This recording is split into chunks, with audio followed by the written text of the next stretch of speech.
जनी सटई हो सवा लाख के साड़ी में।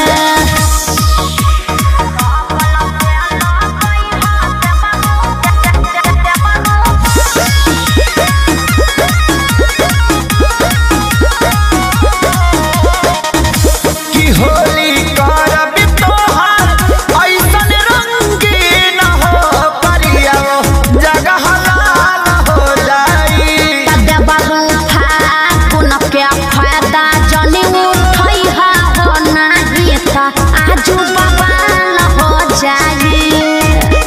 देखो मनमानी ना चली कह दे की होली करब तोहार ऐसन रंगीन हो करिया जगह लाल हो जाई।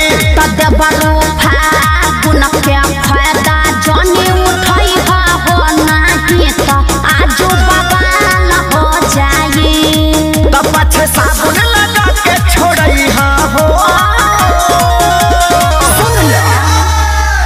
बल से लगई हो देवरू बल से लगई हो सवा लाख के साड़ी में पिचुकारी जनी सटई हो सवा लाख के साड़ी में पिचुकारी जनी सटई हो सवा लाख के साड़ी में।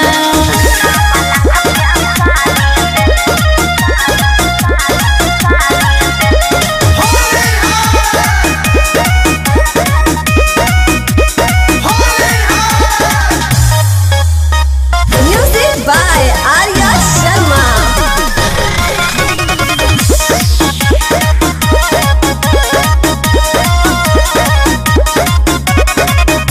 तके के राजू आखे सारी के बहो कहो भैया से पहले डाली लेबे गो।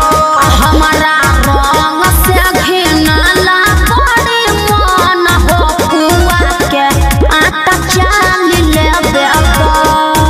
अरे होली भर में मजाक हो जाए तो हट होने तके के राजू आखे सारी के बहो कहो भैया से पहले डाली लेबे गो।